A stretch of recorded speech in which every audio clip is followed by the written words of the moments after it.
할렐루야, 성도 여러분 반갑습니다. 추석 연휴가 계속되는 가운데 오늘도 하나님의 말씀을 저희들 사모하며 이 시간을 같이 하게 됩니다. 먼저 우리 다 같이 기도함으로 우리 마음 문을 열고 주의 말씀을 사모합니다. 하늘에 계신 하나님 아버지, 은혜를 감사합니다. 이 땅 위에 하나님께서 허락하신 귀한 명절로 온 민족들이 하나가 될 때에 하나님, 저희 사랑하는 백성들 마음의 문을 열어주시어서 말씀으로 하나가 되게 하시고 하나님의 나라를 향한 저희들의 충성의 삶을 다시 한번 다짐하게 하시니 감사합니다. 이 하루를 살아가는 동안에도 아버지께서 기뻐하시는 귀한 일들을 잘 감당해내는 주의 모든 백성들 되게 하여 주시옵소서. 감사드리오며 예수님 이름으로 기도하옵나이다. 아멘. 오늘 같이 묵상할 하나님의 말씀은 에스겔서 제17장입니다. 에스겔서 제17장 22절부터 24절 마지막 절까지 석절의 말씀 보려고 합니다. 찾으셨으면 우리 다 같이 한 목소리로 읽도록 합니다. 시작. 주 여호와께서 이같이 말씀하시되 내가 백향목 꼭대기에서 높은 가지를 꺾어다가 심으리라. 내가 그 높은 새 가지 끝에서 연한 가지를 꺾고 높고 우뚝 솟은 산에 심되 이스라엘 높은 산에 심으리니 그 가지가 무성하고 열매를 맺어서 아름다운 백향목이 될 것이요 각종 새가 그 아래에 깃들이며 그 가지 그늘에 살리라. 들의 모든 나무가 나 여호와는 높은 나무를 낮추고 낮은 나무를 높이며 푸른 나무를 말리고 마른 나무를 무성하게 하는 줄 알리라. 나 여호와는 말하고 이루느니라 하라. 아멘. 높은 나무는 낮추고 낮은 나무는 높이고 푸른 나무는 말리고 마른 나무는 푸르게 무성하게 하시는 그 여호와께서 오늘 말씀하십니다. 여호와께서 우리는 살아계신다라는 말씀을 합니다. 살아계시는 하나님, 이것은 굉장히 중요한 성도의 고백인데요. 존재하는 하나님이 아니라 살아계신 하나님이라는 겁니다. 그런데 그 살아계신 하나님이 왜 중요하냐면 살아계신다라는 말은 생존의 의미가 아니라 역사의 의미입니다. 일하신다는 말이에요. 하나님께서 말씀하시는 것은 반드시 이루시는 줄을 믿습니다. 오늘 우리는 말씀 가운데서 미래적인 세계를 믿음으로 바라보는 그러한 믿음의 영안도 열리겠지만은 과거에 약속했던 것들이 이루어진 것들을 우리는 역사 속에서 바라보면서 과연 살아계신 하나님께서 마른 나무를 푸르게 하실 수 있고 푸른 나무를 마르게 하실 수 있구나 하는 그의 능력을 다시 한번 확인할 수 있게 됩니다. 오늘 에스겔서 17장은 1절부터 21절까지의 내용 속에서는 하나님께서 에스겔을 통하여서 이스라엘 백성들에게 보여주는 네 가지 수수께끼와 또 그 비유를 말씀하고 있습니다. 먼저 3절 말씀에 보면 여호와께서 이같이 말씀하시되 이렇게 되어 있죠. 그리고 그 뒤에 뭘 말씀하냐면은 색깔이 화려하고 날개가 크고 깃이 길고 털이 숱한 큰 독수리가 바벨론에 이르러 그랬습니다. 이 큰 독수리는 바벨론의 능력과 그 영향력을 말합니다. 부상하고 있는 이 큰 독수리 바벨론의 느부갓네살 왕을 말하는 그러한 수수께끼가 돼요. 그 뒤에 보면은 이어서 보면 그 독수리가 바벨론에 이르러 백향목 높은 가지를 꺾되 그랬습니다. 백향목 높은 가지, 백향목은 이 나무 중에서 우뚝 솟은 그러한 튼튼한 나무인데요. 바로 이스라엘의 다윗 왕조를 말합니다. 왕조를 꺾어버렸다라고 합니다. 왕조를 꺾을 정도가 아니라 그 꺾은 이 왕조 가운데서 이어서 말씀하시는 것이 연한 가지 끝을 꺾어 장사하는 땅에 두었다라고 말합니다. 연한 가지는 여기에서는 무능한, 나중에 또 다른 연한 가지가 오늘 본문에서 나왔죠. 그런데 여기에서의 연한 가지는 능력이 없는, 기력이 없는, 아직 어린, 채 자라지도 않은, 이제 한 왕이 돼서 3개월 채 된 여호야킨을 이 장사하는 땅, 자기들의 땅 바벨론에 가져다가 심었다. 즉 포로로 데려갔다는 이야기겠죠. 그리고 거기에 종자를 심어 높지 않게 자라는 포도나무,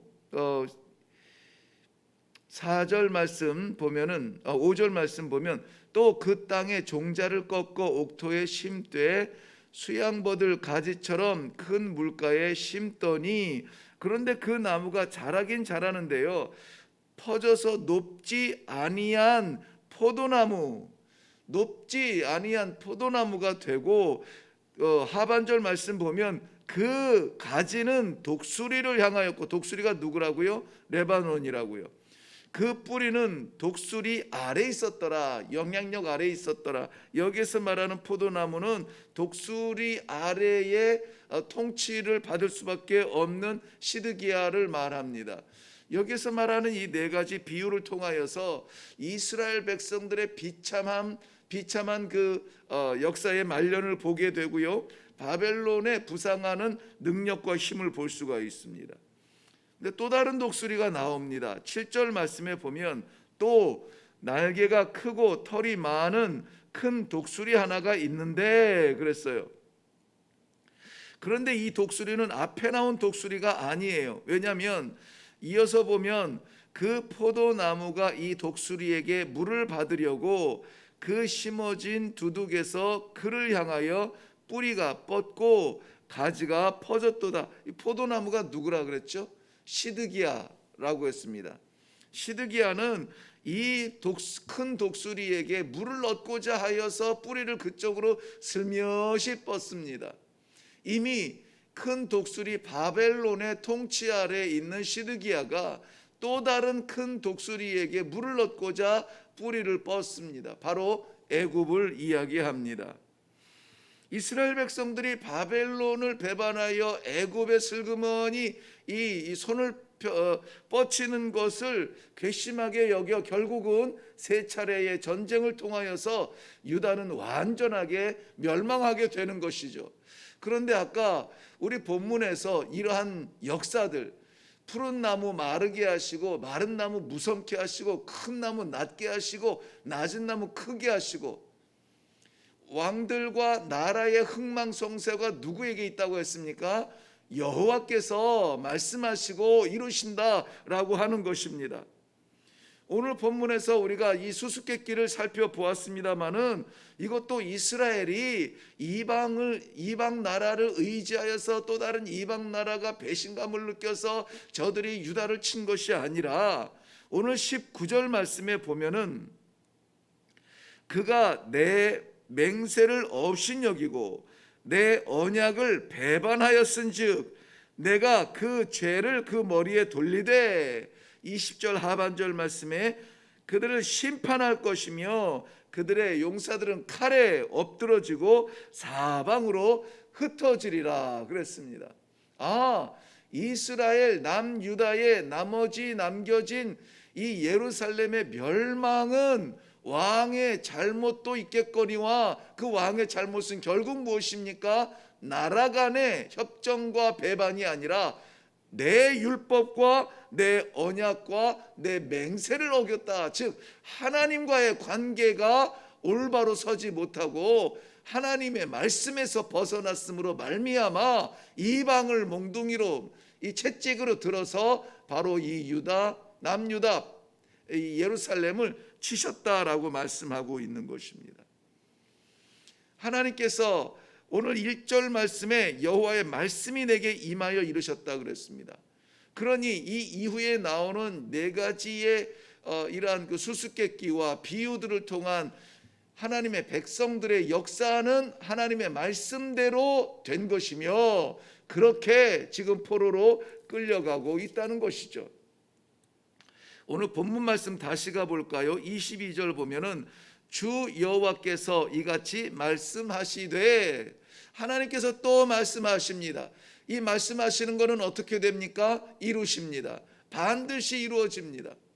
역사도 중요하고 왕들도 중요하고 왕의 순서도 중요하고 뭐 그 배경도 다 중요합니다. 그런데 정말 중요한 것은, 성도들에게 가장 중요한 것은 무엇입니까? 여호와께서 말씀하시는 거예요. 왜 그렇습니까? 말씀하시는 것은 이루기 때문에 그렇습니다. 오늘 하루의 삶 가운데서도 우리의 계획과 생각과 우연의 일치들이 아니라 여호와께서 말씀하여 주시고 여호와께서 이루시는 귀하고 복된 하루가 되기를 바랍니다. 22절 말씀, 우리 오늘 본문에서 내용을 한번 보겠습니다. 주 여호와께서 이같이 말씀하시되, 내가 백향목 꼭대기에서 높은 가지를 꺾어다가 뭐하리라? 심으리라 그랬습니다. 높은 가지를 꺾어다가 심으리라 그랬습니다. 심는다는 것은 의미가 있고 꿈이 있고 이상이 있다는 것입니다. 기대가 있다는 것입니다. 지금 이 백향목은 어디에 있습니까? 바벨론 땅에 끌려가 있는 상태죠. 그런데 꺾여져서 끌려갔는데 거기에서 높은 백향목의 높은 가지를 꺾어서 심겠다라고 말씀하고 있습니다. 높은 새 가지를 어디에다가 심는다 말씀하시냐면 이스라엘의 높은 산에 심으리라. 그런데 그 하나님께서 꺾은 가지가 어떤 가지냐면은 연한 가지라 이렇게 말씀하고 있습니다. 연한 가지. 아까 우리 하나님께서 보여주신 수수께끼에서 나온 그 연한 가지는 무기력한 연한 가지, 포로로 끌려갈 수밖에 없는 왕, 뭐 그것을 비유로 말씀하였다고 했습니다마는, 거기에서 나오는 무기력한 연한 가지와 오늘 본문에서 나오는 연한 가지는 달라요. 이 본문에서 나오는 연한 가지는 겸손을 말합니다. 겸손한 가지를 말합니다. 바로 그리스도를 통한 하나님께서 세우실 새로운 왕조, 백향목 가지를 심으신 것입니다. 하나님의 나라가 세워지는 것인데 누구를 통하여서 세워지느냐? 겸손의 종 예수 그리스도를 통하여서 심어질 나라입니다. 빌립보서 2장에 우리가 잘 아는 대로 그는 하나님의 본체시나 하나님과 동등됨으로 여길 것을 취하지 아니하시고 종의 형체를 가지셨다. 그래서 그는 섬김을 받는 왕이 아니라 섬기는 왕으로 우리에게 오셨다는 것입니다. 뿐만이 아니라 그 그리스도를 요한복음에서 세상에 선포할 때에 1장에서는 2번이나 예수 그리스도를 어린 양이라 그렇게 소개를 해주고 있습니다. 사랑하는 성도 여러분, 하나님께서 들어쓰기 좋은 사람은 어떤 사람일까요? 겸손한 사람입니다. 내 주장이, 내 생각이, 내 형편이 여기에 매여 있는 것이 아니라 우리를 하나님 아버지 앞에 내어드리고 왕이지만 종이 된 그리스도처럼, 하나님이시지만 인간이 된 그리스도처럼, 할 말 많고 말씀의 권위가 있으나 침묵하여 끌려가는 어린 양처럼 하나님 앞에 겸손할 때에 우리의 삶 가운데 새로운 역사, 하나님의 역사가 기록되어질 줄로 믿습니다.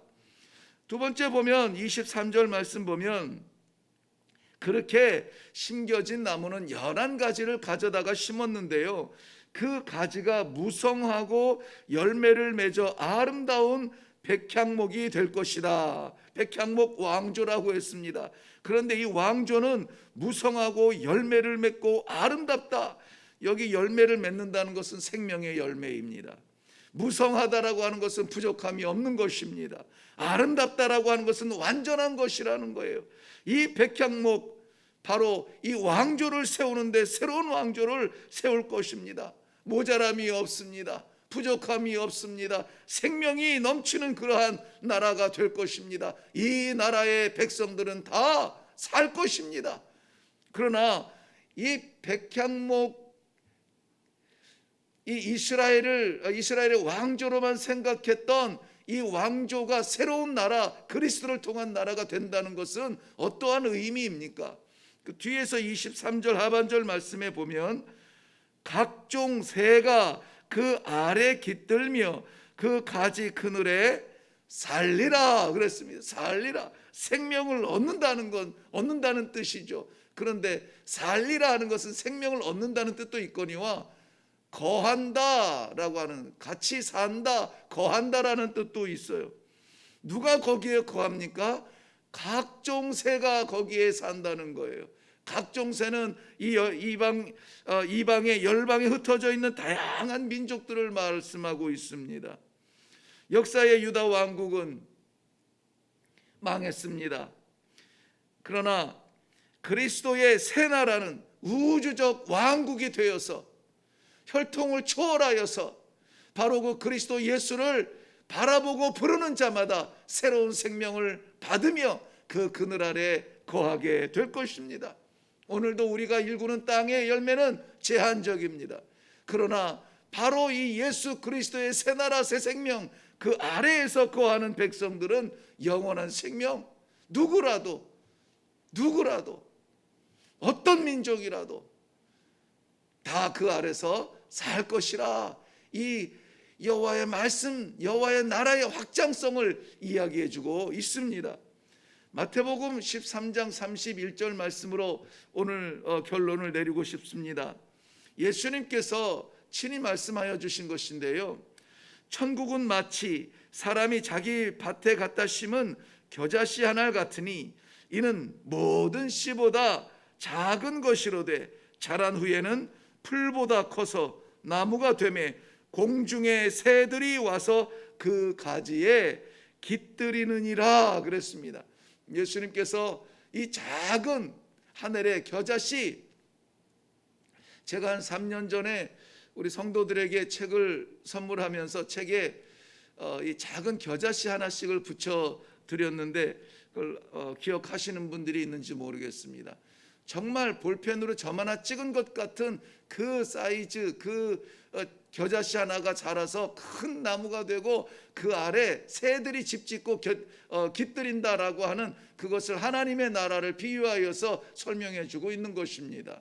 바로 그리스도의 나라는 그런 나라입니다.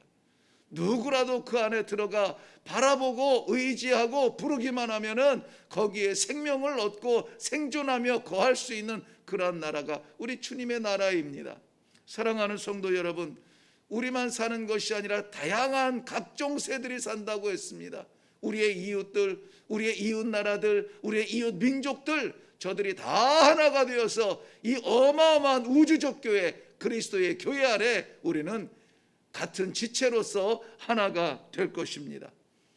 우리 교회가, 우리 성도들이, 성도의 가정이 그러한 역할을 감당할 수 있는 교회와 성도가 되기를 주님의 이름으로 축원합니다. 기도하겠습니다. 살아계신 하나님 아버지, 말씀하여 주시고 이루어 주시는 놀라운 역사와 은혜를 인하여 감사합니다. 오늘도 우리가 거하는 모든 지경마다 우리 하나님께서 말씀하여 주시는 말씀의 나라, 우리 그리스도의 나라가 되게 하여 주시옵시고 그 말씀 받고 살아가는 모든 성도들이 깃들여 사는 복된 날이 되게 하여 주시옵소서. 말씀 떠나 살 수 없어 이 아침에도 하나님의 말씀을 의지하고 이 하루를 살아가려고 합니다. 간절히 구하는 심령마다 생명 말씀을 허락하여 주시고 또한 그것을 이루시는 하나님과 동행하게 하여 주시옵시고 이루신 열매를 맛보며 간증하는 복된 그러한 명절과 성도들의 하루가 되도록 축복하여 주시옵소서. 감사드리오며 예수님의 이름으로 기도하옵나이다. 아멘. 오늘 말씀 제목은 이루시느니라, 성경에 있는 그대로입니다. 여호와께서 말씀하시는 것은 이루십니다. 정말 두려운 것은 말씀이 없는 것이죠. 내 생각으로 가득 찬 삶입니다. 내 고집과 내 역량이 아니라 하나님께서 말씀하여 주시고 그 말씀대로 이루시는 것, 성도가 사는 재미입니다. 교회가 이 존재하는 재미입니다. 그러므로 오늘도 말씀하여 주시는 대로 뭐 독수리도 뭐 백향목도 뭐 다 꺾어지고 떨어지고 뭐 포도나무도 쇠하여지고 마르고 다 그렇게 되지만 여호와의 말씀은 영원합니다. 영원한 나라, 영원한 말씀, 그 안에 우리가 살기 위하여서 오늘도 그리스도 안에 거하기를 바랍니다. 예수의 나라 안에서 거함으로 말미암아 그 안에 깃드는 각종 새들 중에 하나가 되어서 오늘도 마음껏 감사와 찬송과 영광으로 지적이며 하나님께 영광 올려드리는 그러한 우리 모두가 되기를 바랍니다. 이 아침의 기도는 우리 폭을 좀 넓히면 좋겠습니다. 이미 우리는 예수 그리스도의 생명나무 그늘 아래 있습니다. 그런데 각종 새들이 내 곁에 있는가, 내 손을 잡고 있는가, 우리가 함께 찬송하고 있는가, 오늘은 잊었던 혹은 기억하지 못하였던 하나님께서 우리에게 붙여주신 그러한 이웃들과 나라들과 민족들을 위하여서 먼저 함께 깃들 이 공동체 의식으로 기도하며 시작할 수 있기를 바랍니다. 바로 예수 그리스도의 새 나라 안에 함께 깃들 그 민족들을 기억하여 주시옵소서. 우리와 함께 신앙 공동체로 같은 찬양을 부르며 살아갈 수 있는 그 아름다운 새 나라, 우주적 교회, 하나님의 나라, 이것들이 이루어질 수 있도록 주님 말씀하셨사오니 이루어 주시옵소서. 아무튼 그러한 기도로 먼저 이 하루를 시작하면 좋겠습니다. 계신 자리에서 우리 다 같이 기도하며 이 명절을 또 보내도록 합니다. 기도하겠습니다.